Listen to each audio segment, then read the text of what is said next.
حضرت صلی اللہ علیہ وآلہ وسلم پر وحی کا ابتدائی دور اچھے سچے پاکیزہ خوابوں سے شروع ہوا۔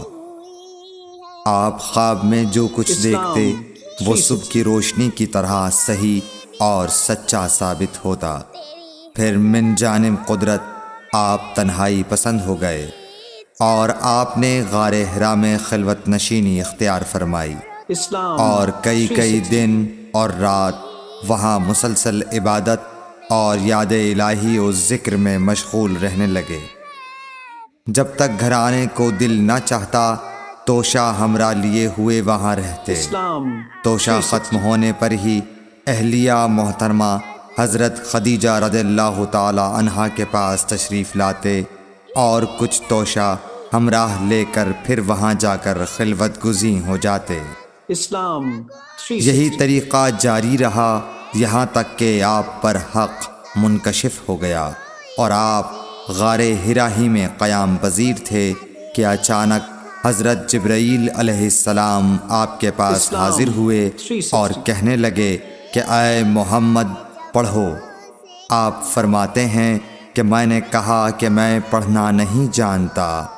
آپ صلی اللہ علیہ وسلم فرماتے ہیں کہ فرشتے نے مجھے پکڑ کر اتنے زور سے بھینچا کہ میری طاقت جواب دے گئی۔ پھر مجھے چھوڑ کر کہا پڑھو۔ میں نے پھر وہی جواب دیا کہ میں پڑھا ہوا نہیں ہوں۔ اس فرشتے نے مجھ کو نہایت ہی زور سے بھینچا کہ مجھ کو سخت تکلیف محسوس ہوئی۔ پھر اس نے کہا کہ پڑھ۔ میں نے کہا میں پڑھا ہوا نہیں ہوں۔ فرشتے نے تیسری بار مجھ کو پکڑا اور تیسری مرتبہ پھر مجھ کو بھینچا۔ پھر مجھے چھوڑ دیا اور کہنے لگا کہ پڑھو اپنے رب کے نام کی مدد سے جس نے پیدا کیا اور انسان کو خون کی پھٹکی سے بنایا۔ پڑھو اور آپ کا رب بہت ہی مہربانیاں کرنے والا ہے۔ بس یہی آیتیں آپ حضرت جبرائیل علیہ السلام سے سن کر اس حال میں غار حرا سے واپس ہوئے کہ آپ کا دل اس انوکھے واقعے سے کانپ رہا تھا۔ آپ حضرت خدیجہ کے ہاں تشریف لائے اور فرمایا کہ مجھے کمبل اوڑھا دو، مجھے کمبل اوڑھا دو۔ لوگوں نے آپ کو کمبل اوڑھا دیا۔ جب آپ کا ڈر جاتا رہا تو آپ نے اپنی زوجہ محترمہ حضرت خدیجہ رضی اللہ تعالی عنہا کو تفصیل کے ساتھ یہ واقعہ سنایا اور فرمانے لگے کہ مجھ کو اب اپنی جان کا خوف ہو گیا ہے۔ آپ کی اہلیہ محترمہ حضرت خدیجہ رضی اللہ تعالی عنہا نے آپ کی ڈھارس بندھائی اور کہا کہ آپ کا خیال صحیح نہیں ہے۔ اللہ کی قسم آپ کو اللہ کبھی رسوا نہیں کرے گا۔ آپ تو اخلاق فاضلہ کے مالک ہیں۔ آپ تو کنبہ پرور ہیں، بے کسوں کا بوجھ اپنے سر پر رکھتے ہیں، مفلسوں کے لیے آپ کماتے ہیں، مہمان نوازی میں آپ بے مثال ہیں اور مشکل وقت میں آپ امر حق کا ساتھ دیتے ہیں۔ ایسے اوصاف حسنہ والا انسان یوں بے وقت ذلت و خواری کی موت نہیں پا سکتا۔ پھر مزید تسلی کے لیے حضرت خدیجہ رضی اللہ تعالی عنہا آپ کو ورقہ بن نوفل کے پاس لے گئیں جو ان کے چچا زاد بھائی تھے اور زمانہ جاہلیت میں نصرانی مذہب اختیار کر چکے تھے اور عبرانی زبان کے کاتب تھے۔ چنانچہ انجیل کو بھی حسب منشائے خداوندی عبرانی زبان میں لکھا کرتے تھے۔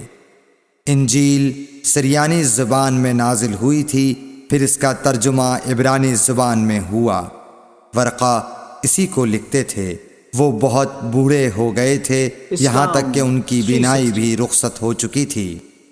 حضرت خدیجہ رضی اللہ تعالی عنہا نے ان کے سامنے آپ کے حالات بیان کیے اور کہا کہ اے چچا زاد بھائی، اپنے بھتیجے محمد صلی اللہ علیہ وسلم کی زبانی ذرا ان کی کیفیت سن لیجئے۔ وہ بولے کہ بھتیجے آپ نے جو کچھ دیکھا ہے اس کی تفصیل سناؤ۔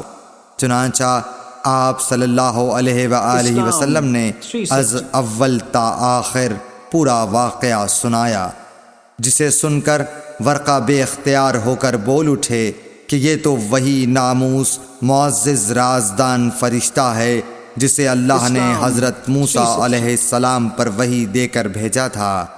کاش میں آپ کے اس عہد نبوت کے شروع ہونے پر جواں عمر ہوتا، کاش میں اس وقت تک زندہ رہتا جب کہ آپ کی قوم آپ کو اس شہر سے نکال دے گی۔ رسول کریم صلی اللہ علیہ وآلہ وسلم نے یہ سن کر تعجب سے پوچھا کہ کیا وہ لوگ مجھ کو نکال دیں گے، حالانکہ میں تو ان میں صادق و امین و مقبول ہوں؟